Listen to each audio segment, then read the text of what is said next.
அனைவருக்கும் வணக்கம்.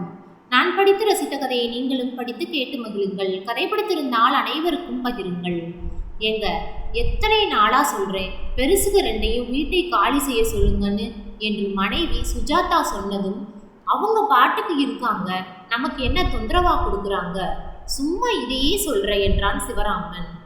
உங்களுக்கு என்ன, வேலை வெட்டின்னு போயிடுவீங்க, வீட்டில் இருக்கிற எனக்கு தானே தெரியும்.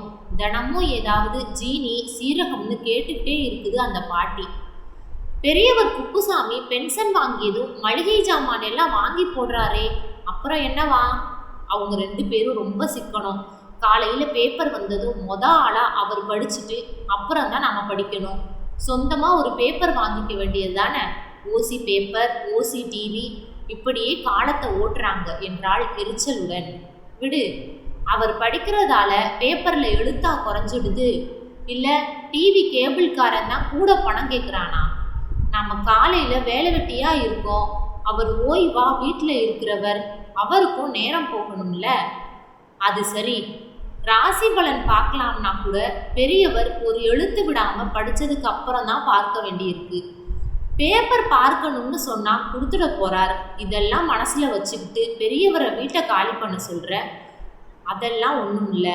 அவர் ராத்திரியெல்லாம் லொக்கு லொக்குன்னு இருமுறதுடன் கண்ட இடத்துல காரி துப்புறாரு. நம்ம பையன் தாத்தா தாத்தான்னு அங்கே போகிறான். அவருக்கு என்ன இருமலோ, பிள்ளைக்கு ஒட்டிக்கிடுச்சுன்னா நாம தானே அவஸ்தைப்படணும். வயசானாலே அப்படித்தான். மூட்டு வலி, இடுப்பு வலி, இருமல்னு இப்படி ஏதாவது வரதான் செய்யும். தாத்தா இருமுனா ஓடியாந்துடுன்னு பிள்ளைகிட்ட சொல்லி வை என்றான் சிவராமன். நான் அவங்கள காலி செய்ய சொல்றதுக்கு வேற காரணமும் இருக்குங்க என்று பீடிகை போட்டாள் சுஜாதா. என்ன காரணம்? இவங்க 2 பேரும் நம்ம வீட்டுக்கு குடி வந்து 3 வருஷம் ஆச்சு. ஊர்ல மகன் குடும்பத்தோட இருக்கான்னு சொல்றாங்க. ஆனா மகன், மருமகள், பேரன், பேத்தி, சொந்த பந்தம்னு இதுவரை யாரும் இவங்களை வந்து பார்க்கல. ஒரு கடுதாசியோ ஃபோனோ வந்ததில்லை. ஆமா, நீ சொல்றத பார்த்தா இவங்களுக்கு யாருமே இல்லாதது போல தான் தெரியுது.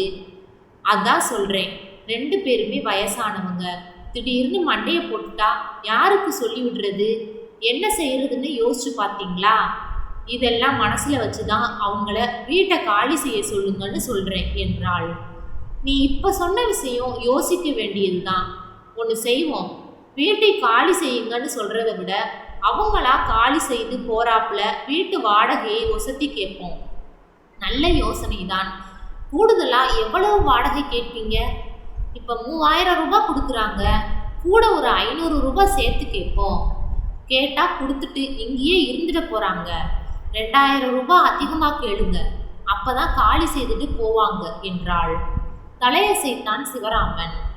மறுநாள் காலை வழக்கம் போல பத்திரிகை படிக்க வந்த குப்புசாமியிடம் பேச்சை துவக்கினான் சிவராமன். ஐயா, உங்ககிட்ட ஒன்று சொல்லணுமுங்க. என்ன தம்பி, சொல்லுங்க. இப்போ பாருங்க, விலைவாசி எல்லாம் கூடி போச்சு.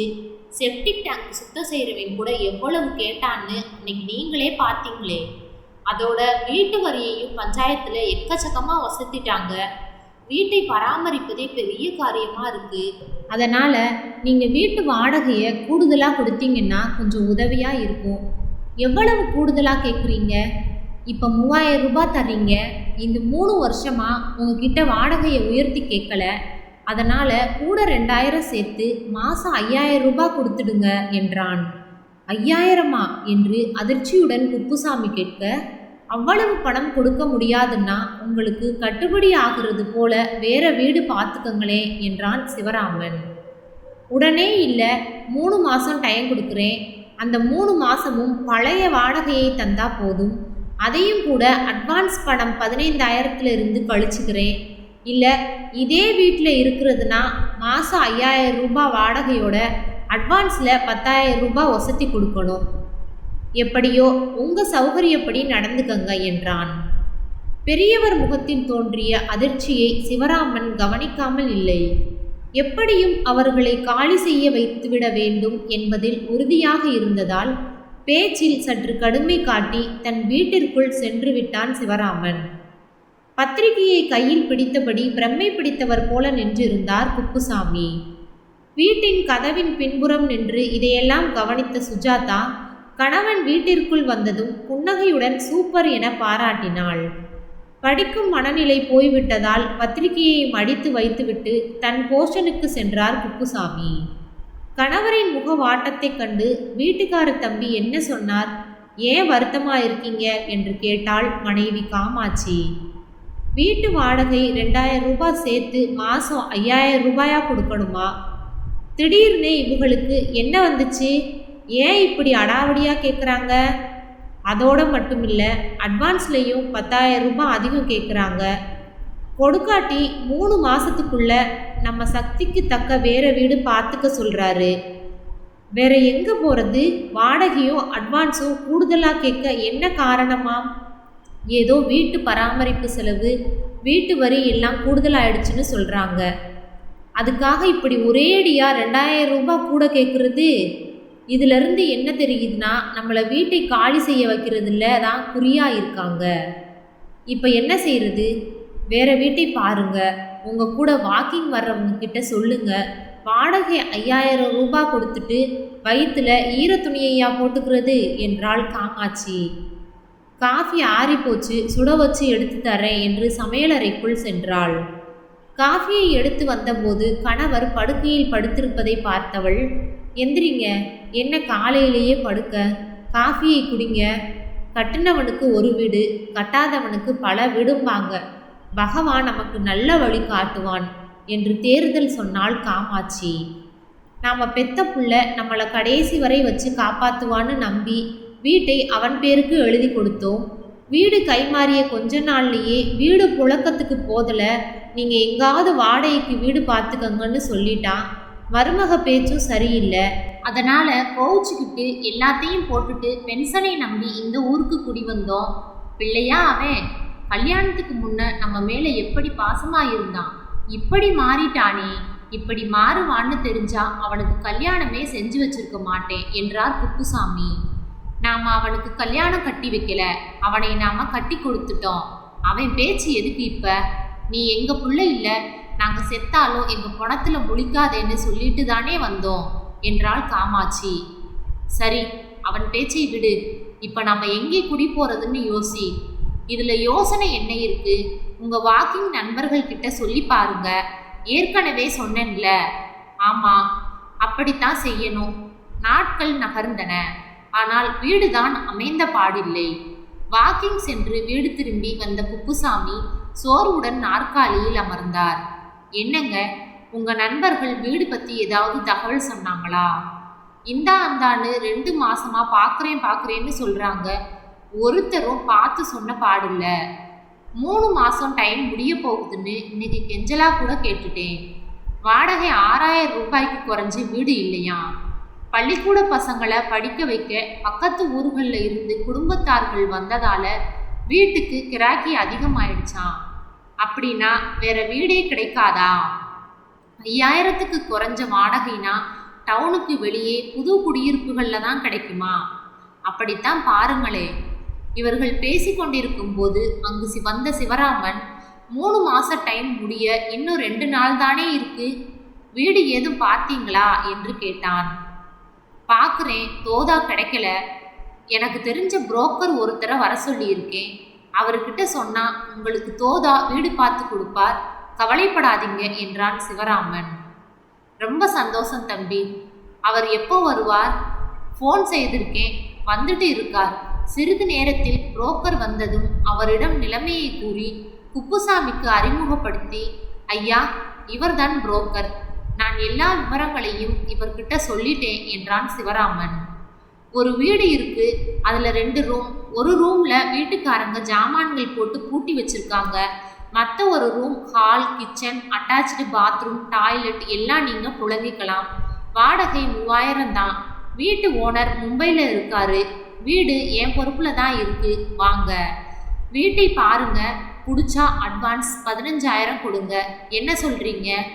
வாங்க வீட்டை பார்க்கலாம் என்று சொல்லி சட்டையை மாட்டி புறப்பட்டார் குப்புசாமி. உங்கள் வீட்டம்மாவையும் கூட்டிட்டு வாங்க, அவங்களுக்கும் வீடு பிடிக்கணும்ல என்றதும் சிறிது நேரத்தில் தன் கணவர் மற்றும் புரோக்கருடன் வீடு பார்க்க புறப்பட்டாள் காமாட்சி.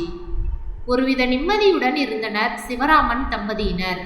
வீட்டை பார்த்து திரும்பி வந்த குப்புசாமியும் காமாட்சியும் தங்கள் போர்ஷனுக்கு செல்ல புரோக்கர் சிவராமன் வீட்டிற்குள் சென்றார். வீடு எனக்கு பிடிச்சிருக்கு. அக்கம் பக்கம் வீடுகள் இருந்தாலும் இனிமேல் தான் பழக்கம் ஏற்படுத்திக்கணும். அவர்கள் எப்படி இருப்பாங்களோ. பேங்க்கு கடைகளுக்கு போகணும்னா கொஞ்சம் தூரம்தான். நீ என்ன நினைக்கிற காமாட்சி? பரவாயில்லை, தண்ணி காற்று எல்லாம் நல்லா தான் இருக்கு. இங்கே ஒரே வீட்டில் ஒரே போர்ஷனில் இருக்கும். எதுவானாலும் வீட்டுக்கார தம்பியையும் அவர் மனைவி சுஜாதாவையும் அவசரத்துக்கு கூப்பிட்டுக்கலாம். அதோட இந்த வீட்டு குட்டி பையனோட பேச்சும் சிரிப்பும் நம்ம கவலையை மறக்கடிச்சிருச்சு. இது இருக்காது அங்கே என்றாள். நீ சொல்றது வாஸ்தவம்தான். இந்த வீட்டில் ஏதோ நம்ம உறவுகளோட பாதுகாப்பாக இருக்கிற மாதிரி இருந்துச்சு. இது அங்கே கிடைக்காது என்று இவர்கள் பேசி கொண்டிருக்கையில் சிவராமனிடம் புரோக்கர், அவங்களுக்கு வீடு பிடிச்சி போச்சுன்னு நினைக்கிறேன். ஆனால் தனி வீட்டில் இருக்கணுமேனு யோசிப்பாங்க போல இருக்கு. நீங்கள் 2 பேரும் இவங்களை எப்படியும் காலி செய்ய வச்சிடணும்னு சொன்னதால தான் நான் வாடகையை வீட்டுக்காரங்க சொன்ன 4000 ரூபாயில இருந்து 3000 ரூபாயா குறைச்சேன் என்றார். 2 பேரும் ரொம்ப வயசானவங்க. ஏதாவது நடக்கக்கூடாது நடந்துச்சுன்னா நமக்குள்ள சுமையாயிடும். இந்த 3 வருஷமா இவங்களை யாரும் வந்து பார்த்ததில்ல. இவங்களும் எங்கேயும் போனதில்லை. ஏதாவது ஆச்சுன்னா நம்ம யாருக்கு சொல்றது, என்ன செய்யறது? அதுக்கு தான் இந்த ஏற்பாடு. உனக்கு கமிஷன் நான் தர்றேன், அவங்க கிட்ட கேட்காத. ஜாமான்களை ஏற்றி போகிற செலவையும் நானே ஏற்றுக்கிறேன் என்றான் சிவராமன். அப்படின்னா இவங்க 2 பேரும் யாரோட ஆதரவும் இல்லாமல் இருக்காங்கன்னு நான் சொல்கிற? அப்படித்தான் நினைக்கிறோம். இதுவரை இவங்களுக்கு ஒரு ஃபோனோ கடுதாசியோ கூட வந்ததில்லை. இவங்களும் யாருக்கும் ஃபோன் செய்ததில்லை என்றான் சிவராமன். அச்சமயம் ஏதோ சொல்ல வந்த குப்புசாமியின் காதில் புரோக்கரும் சிவராமனும் பேசிக்கொண்டது காதில் விழுந்தது. சற்று நேரம் அப்படியே அசைவற்று நின்றவர் பின் ஏதும் அறியாதவர் போல அவர்களிடம் சென்றார். வாங்க, உட்காருங்க. பொருட்களை ஏற்றி செல்ல ஆட்களும் வண்டிக்கும் சொல்லிட்டேன். நாளை நல்ல நாள், போய் பால் காய்ச்சிடுங்க. சிவராமனின் அவசரம் குப்புசாமிக்கு இப்போது நன்றாகவே புரிந்தது. அவன் பயப்படுவதிலும் நியாயம் இருக்கிறது என உணர்ந்தார் குப்புசாமி. அட்வான்ஸில் 3 மாத வாடகையை கழித்து மீதம் 6000 ரூபாய் கொடுத்தான் சிவராமன். தன்னிடம் இருந்த 9000ஐயும் அதனுடன் சேர்த்து புரோக்கரிடம் அட்வான்ஸ் கொடுத்ததும் வீட்டு சாவியை கொடுத்தார் புரோக்கர். மறுநாள் காலை சிவராமன் ஏற்பாட்டின்படி 2 கூலி தொழிலாளிகளுடன் ஒரு வேன் வாசலில் வந்து நின்றது. இரவோடு இரவாக பொருட்களை மூட்டை கட்டி வைத்திருந்தார் குப்புசாமி. பாதுகாப்பாக எடுத்து செல்ல அவரிடம் டிவி, ஃப்ரிட்ஜ் என எதுவும் இல்லை. தட்டுமுட்டு ஜாமான்கள், அடுப்பு, கேஸ் சிலிண்டர், 2 கட்டில்கள், 2 சேர், ஒரு ஸ்டூல், துணிகள் உள்ள 2 பெட்டிகள், கட்டைப்பையில் சில புத்தகங்கள். கூலி ஆட்கள் சாமான்களை வேனில் ஏற்றினர். சிவராமன் குடும்பத்தாரிடமிருந்து விடை பெற்று வேனில் ஏறும் முன் சிவராமன் கையை பிடித்து சாவியை கொடுத்த குப்புசாமி, மறந்துடாதீங்க, வீட்டுக்குள்ள போய் பாருங்க என்று நான் தழுதழுக்க கூறி வேனில் ஏறினார். வேன் புறப்பட்டு சென்றதும் பொருட்கள் எதையும் மறந்துவிட்டு சென்றிருக்கின்றனரா என்பதை உறுதி செய்ய குப்புசாமி குடியிருந்த போர்ஷனுக்குள் சென்றனர் சிவராமனும் சுஜாதாவும். கபோர்டில் 50,000 ரூபாய் பணமும் ஒரு கடிதமும் இருந்தது. கடிதத்தை எடுத்த சிவராமன் வாய்விட்டு படிக்க ஆர்வமுடன் கவனித்தாள் சுஜாதா. மகன் சிவராமனுக்கும் மருமகள் சுஜாதாவுக்கும் பேரன் கோபிக்கும் ஆசீர்வாதங்கள். பெற்ற பிள்ளையால் துரத்தப்பட்டதால் அனாதையாகத்தான் உங்கள் வீட்டிற்கு குடிவந்தோம். உங்கள் எல்லோருடைய அன்பும் அரவணைப்பும், குறிப்பாக பேரன் கோபியின் ஒட்டுதலும் நாங்கள் அனாதைகள் இல்லை என்ற மன ஆறுதலை அளித்தது. எங்களுக்கு மரணம் சம்பவித்தால் என்ன செய்வது என்ற உங்களின் தவிப்பும் கவலையும் எனக்கு புரிகிறது. இக்கடிதத்துடன் 50,000 ரூபாய் வைத்திருக்கிறேன். நீங்கள் நினைப்பது போல ஒருவேளை எங்கள் முடிவு ஏற்படுமானால் பிள்ளை ஸ்தானத்திலிருந்து எங்களை நல்லடக்கம் செய்ய வேண்டுகிறேன். இந்த உதவியை மறுக்காமல் செய்ய வேண்டுகிறோம். அனாதையாக வந்தோம், ஆதரவுடன் இந்த 3 ஆண்டுகள் வாழ்ந்தோம், அனாதையாக செல்கிறோம். நன்றியுடன் குப்புசாமி. ஏதோ குற்ற உணர்வு மேலிட கண்கலங்கியவாறு கணவனை பார்த்தாள் சுஜாதா. பணத்தையும் கடிதத்தையும் சுஜாதாவிடம் கொடுத்து தன் ஸ்கூட்டியை எடுத்து விரைந்தான் சிவராமன்.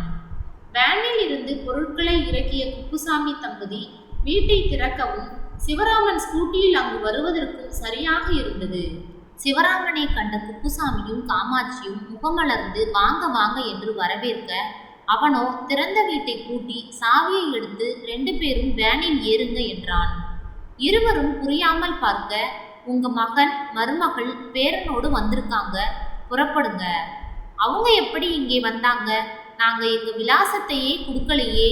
எப்படியோ விசாரிச்சுட்டு வந்திருக்காங்க. குப்புசாமி மற்றும் மனைவியுடன் திரும்பியது வேன். வேகமாக வீட்டிற்குள் நுழைந்து தங்கள் மகன் மருமகளை தேடினர் குப்புசாமி தம்பதி. என் மகன் குடும்பத்துடன் வந்திருப்பதாக சொன்னீங்களே, யாரையுமே காணோமே என்றார் குப்புசாமி. இதோ உங்க முன் நிற்கிறது யாரு? உங்க மகன் நான், மருமகள் சுஜாதா, பேரன் கோபி. ஒன்றும் புரியாமல் வியப்புடன் நின்றனர் குப்புசாமியும் காமாட்சியும். அப்பா, நீங்க 2 பேரும் உங்க ஆயுள் முழுவதும் இங்கேயே இருங்க. உங்க கடிதத்தை படிச்சதும் எங்க பெற்றோர் உயிரோடு வந்தது போன்ற உணர்வு ஏற்பட்டது. இந்தாங்க புடிங்க பணத்தை, சாவியை கொடுத்து புரோக்கரிடம் அட்வான்ஸையும் வாங்கி தரேன் என்றான் சிவராமன். அப்படின்னா வாடகை பாக்கி 9000 நான் தரணும் இல்ல, அதையும் அட்வான்ஸையும் வாங்கிடுங்க. அப்பா கிட்ட மகன் யாராவது வாடகை வாங்குவானா? குப்புசாமி காமாட்சி கால்களில் விழுந்து ஆசீர்வதிக்க வேண்டினர் சிவராமன் தம்பதி. கை தாத்தா பாட்டி வந்துட்டாங்க என்று அவர்களை கட்டி கொண்டான் பேரன் கோபி. சொந்தமென்று வந்ததெல்லாம் பந்தமும் இல்லை, ஒரு துணையில்லாமல் வந்ததெல்லாம் பாரமும் இல்லை என்று பழைய திரைப்பட பாடல் எங்கிருந்தோ காற்றில் மிதந்து வந்தது. நன்றி. கதை பிடித்திருந்தால் லைக் பண்ணுங்க, ஷேர் பண்ணுங்க, சப்ஸ்கிரைப் பண்ணுங்க. உங்களுடைய கருத்துக்களை கமெண்ட் பாக்ஸில் தெரிவிக்கவும். தங்கள் ஆதரவிற்கு நன்றி.